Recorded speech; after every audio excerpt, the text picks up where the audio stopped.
Good morning, dear students.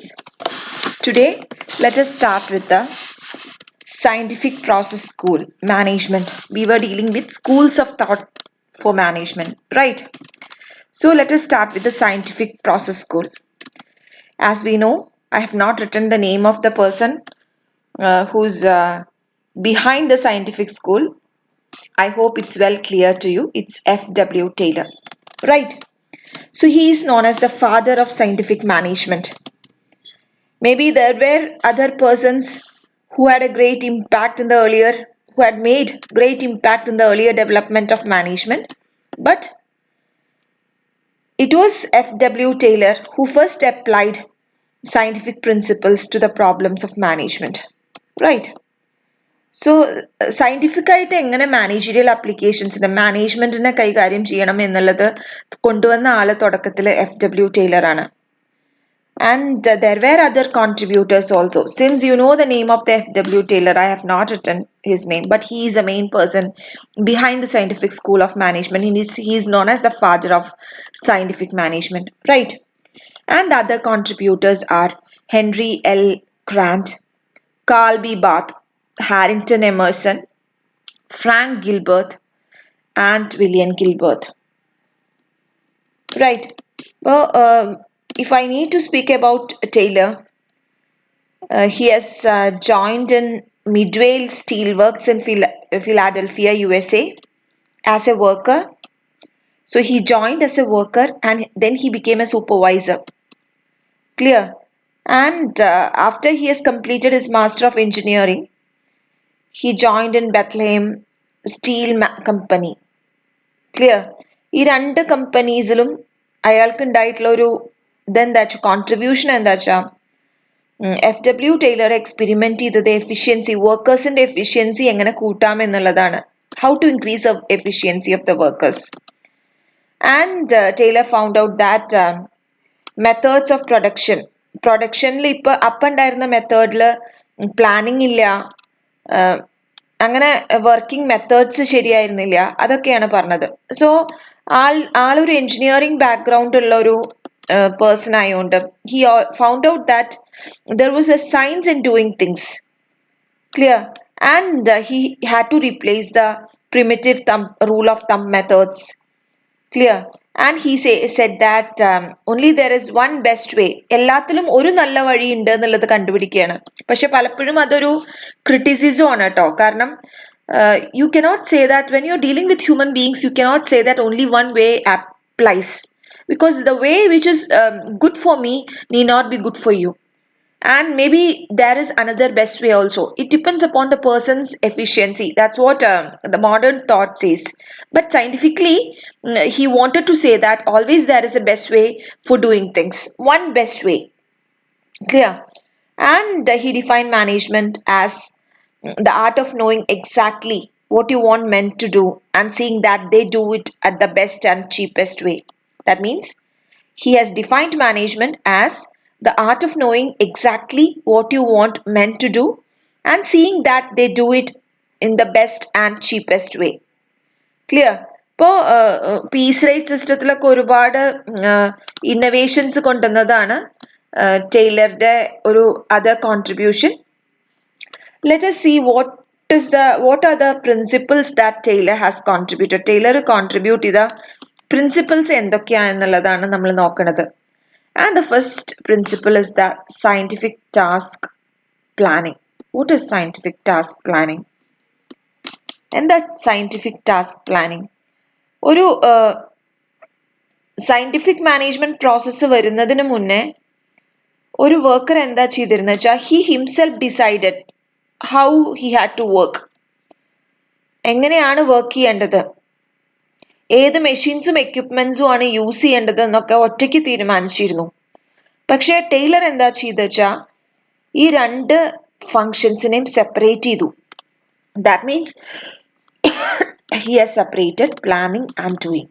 അതാണ് scientific task പ്ലാനിങ്ങിൽ ഏറ്റവും ആദ്യമായിട്ട് പറയുന്നത്. അത് രണ്ടും രണ്ട് സ്പെഷ്യലിസ്റ്റുകളാണ് കൈകാര്യം ചെയ്തിരുന്നത്. ക്ലിയർ? സയന്റിഫിക് ടാസ്ക് പ്ലാനിങ്ങിൽ പറയുന്നത് doing and planning is entrusted to two different specialists. കാരണം ആ രണ്ട് ഫംഗ്ഷനാണ് ഏറ്റവും ഇമ്പോർട്ടൻറ്റ്. എങ്ങനെയാണ് ടാസ്ക് പെർഫോം ചെയ്യണത്, ആര് പെർഫോം ചെയ്യണു.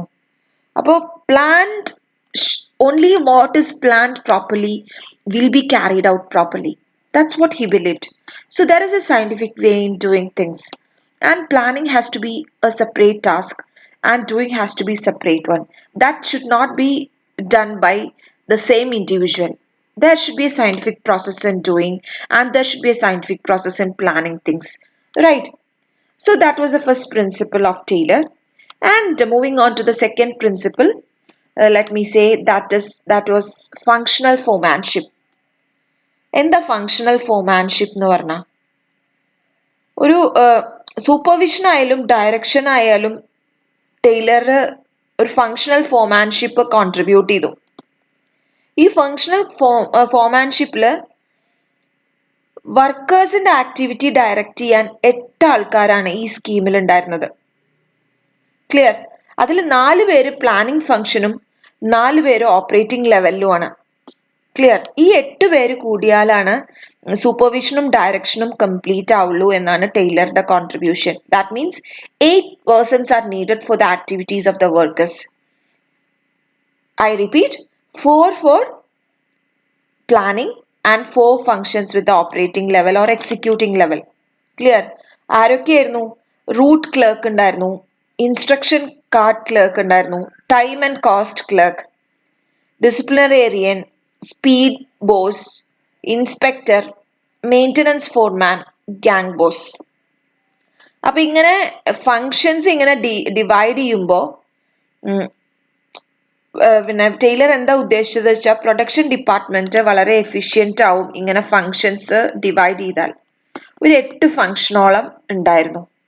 അപ്പൊ ഫങ്ഷൻസിനെ 8ആയിട്ട് ക്ലാസിഫൈ ചെയ്ത് ഓരോരുത്തരും ഓരോ ഫങ്ഷൻസിൽ ഇൻവോൾവ് ചെയ്യുമ്പോൾ ആ ഫങ്ഷൻസ് കുറച്ചും കൂടിയും സിസ്റ്റമാറ്റിക് ആവാനുള്ള പോസിബിലിറ്റി ഉണ്ട്. അതാണ് സയന്റിഫിക് വേയില് ടൈലർ ഡിസൈഡ് ചെയ്തത്. Clear? And next is work study. അടുത്തത് വർക്ക് സ്റ്റഡിയാണ് അടുത്ത പ്രിൻസിപ്പിൾ ആയിട്ട് വരുന്നത്.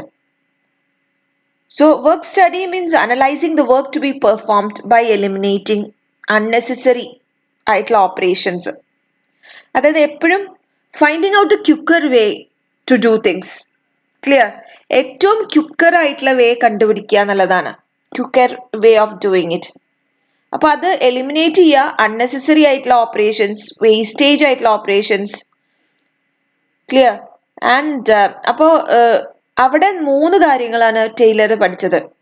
ഒന്ന് ടൈം സ്റ്റഡി, അതായത് ഒരു കാര്യത്തിൽ നിന്ന് വേറൊരു കാര്യത്തിലേക്ക് എടുക്കാൻ എത്ര മൂവ്മെന്റ് എടുക്കുന്നുണ്ട്, ഒരു ജോലി കംപ്ലീറ്റ് ചെയ്യാൻ എത്ര മൂവ്മെന്റ് ഉണ്ട്, എത്ര ടൈം എടുക്കുന്നുണ്ട്. And next is motion study. Motion study എന്ന് പറഞ്ഞാൽ വർക്കേഴ്സും മെഷീൻസും എങ്ങനെയാണ് മൂവ് ചെയ്യണത്, അത് സ്റ്റഡി ചെയ്യുന്നത് എന്തിനാ? അൺനെസസറി അല്ലെങ്കിൽ വേസ്റ്റേജ് ആയിട്ടുള്ള മൂവ്മെന്റ്സ് ഒഴിവാക്കാൻ വേണ്ടിയിട്ടാണ്. And next is fatigue study. Fatigue study എന്ന് പറഞ്ഞാൽ എന്താ? ഫ്രീക്വൻസി ഓഫ് റെസ്റ്റ് ആണ്. നമുക്ക് വയ്യാതെ ആയാൽ നമ്മൾ റെസ്റ്റ് ചെയ്യണേനെയാണ്. ഫാറ്റീഗ് എന്ന് പറഞ്ഞാൽ വയ്യാതെ ആവുന്നതിനെയാണ്. അപ്പോൾ എത്ര നേരം ഒരു എംപ്ലോയി റെസ്റ്റ് ചെയ്യുന്നുണ്ട്. അപ്പോൾ മാനേജ്മെന്റ് ഒക്കെ അപ്രോപ്രിയേറ്റ് ഇന്റർവെൽസ് കൊടുത്തിട്ട് റെസ്റ്റ് ചെയ്ത് എഫിഷ്യൻസി കൂട്ടാനായിട്ട് ശ്രമിക്കണം. അപ്പോൾ വർക്ക് സ്റ്റഡിയിൽ എങ്ങനെ ക്യുക്കറായിട്ട് വർക്ക് ചെയ്യാം. അപ്പൊ ഈ 3 കാര്യങ്ങൾ ഏറ്റവും നന്നായി യൂട്ടിലൈസ് ചെയ്താൽ മാത്രമേ വർക്ക് സ്റ്റഡി ഇംപ്രൂവ് ആവുള്ളൂ. So work study was considered as the another principle of scientific management. Clear? And next was financial incentives. Taylor മനസ്സിലാക്കിയത് there was a direct link between the remuneration and productivity for motivating employees. Clear?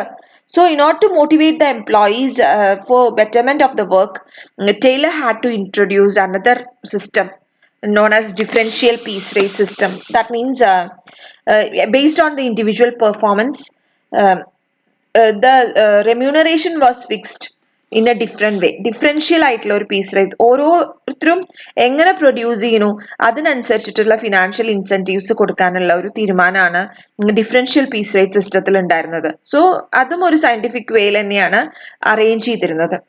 And next principle what Taylor advocated was that standardisation. എല്ലാത്തിനും ഒരു standard fix ചെയ്യുക. There was a need for fixing a standard. because standard helps in simplifying the work, to create the uniformity of operations, clear, and to facilitate the efficiency. അപ്പോൾ എപ്പോഴും standards എല്ലാ കാര്യത്തിലും വർക്കിലാണെങ്കിലും standard വേണം, മെഷീനറിയിലാണെങ്കിലും standard വേണം, എന്ത് techniques follow ചെയ്യുകയാണെങ്കിലും ഒരു standardisation വേണം എന്നുള്ള ഒരു രൂപമാണ്. അതായത് നമ്മൾ ആദ്യം പറഞ്ഞ പോലെ there was one best method, ഒരു ബെസ്റ്റ് വേ ഉണ്ടായിരുന്നു ടൈലർ അഡ്വക്കേറ്റ് ചെയ്തിരുന്നത്. ആ എല്ലാ കാര്യങ്ങളും ചെയ്യുമ്പോഴും ഒരു ബെസ്റ്റ് വേ ഉണ്ട് എന്നുള്ളത് കണ്ടുപിടിച്ച ഒരാളാണ് FW ടൈലർ. സോ അതാണ് സ്റ്റാൻഡേർഡൈസേഷന്റെയും ആ ഒരു പ്രിൻസിപ്പിളും കൂടി ഇവോൾവ് ചെയ്യാൻ കാരണം.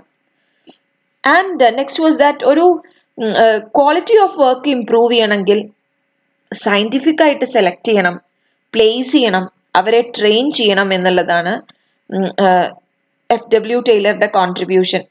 അതായത് എപ്പോഴും സെലക്ട് ചെയ്യണ സമയത്ത്, അതുവരെയൊക്കെ സെലക്ഷൻ എന്ന് പറഞ്ഞാൽ എഡ്യൂക്കേഷൻ ലെവലൊന്നും ഡിപ്പെൻഡ് ചെയ്തിട്ടായിരുന്നില്ല. പക്ഷെ അങ്ങനെയല്ല പറയണത്, എഡ്യൂക്കേഷൻ ലെവലാണെങ്കിലും എക്സ്പീരിയൻസും ആറ്റിറ്റ്യൂഡും ഒക്കെ കൺസിഡർ ചെയ്തിട്ട് വേണം അവരെ സെലക്ട് ചെയ്യാൻ. ക്ലിയർ? അതായത് എപ്പോഴും മെറിറ്റ് റേറ്റിംഗ് ആവണം. റൈറ്റ്. അപ്പോൾ മെറിറ്റോറിയസ് ആയിട്ടുള്ള ആൾക്കാരെ പ്ലേസ് ചെയ്യുമ്പോൾ ബെറ്റർമെന്റ് ഓഫ് വർക്കാണ് അവിടെ എക്സ്പെക്ട് ചെയ്യണത്. Better efficiency is expected out of them if you place a right candidate in the right place. Right. അപ്പൊ അവർക്ക് ട്രെയിനിങ് കൊടുക്കണം. ട്രെയിനിങ് ഒന്നും അതുവരെയുള്ള ഒരു കാലഘട്ടത്തിൽ ഉണ്ടായിരുന്നില്ല. And Taylor emphasise that there was a need for training which will improve the efficiency of the work. Clear? And scientific ആയിട്ട് എല്ലാം അപ്ലൈ ചെയ്യുമ്പോൾ costing also, costing system scientific ആവണം, കോസ്റ്റിന് എസ്റ്റിമേറ്റ്സ് ഉണ്ടാവണം, കൺട്രോൾ സിസ്റ്റം ഉണ്ടാവണം. അങ്ങനെ costing should be more costing efficient ആണെങ്കിൽ മാത്രമേ നമ്മൾക്ക് ബെറ്റർ മാക്സിമം കോസ്റ്റ് കൺട്രോൾ ചെയ്യാൻ നമ്മൾ ശ്രമിക്കുള്ളൂ. അതിനൊരു importance കൊടുത്തിട്ടില്ലെങ്കിൽ there will not be a system to control the cost. And finally you have the mental revolution. Mental revolution എന്ന് പറഞ്ഞിട്ടുണ്ടെങ്കിൽ വർക്ക്മാൻ ആണെങ്കിലും management ആണെങ്കിലും കംപ്ലീറ്റ് ആയിട്ട് ഒരു റെവല്യൂഷന്റെ ആവശ്യകത ഉണ്ട്. ക്ലിയർ? അപ്പോൾ കാരണം സയന്റിഫിക് മാനേജ്മെന്റ് സക്സസ് ആവണമെങ്കിൽ മാനേജ്മെന്റും വർക്കേഴ്സും കോപ്പറേറ്റ് ചെയ്യണം. അപ്പോൾ ഒരു മെന്റൽ ചേഞ്ച് ഉണ്ടാവണം, അങ്ങോട്ടും ഇങ്ങോട്ടും സഹകരിക്കാനും.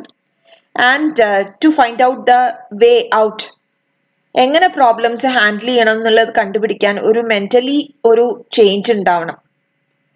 ക്ലിയർ?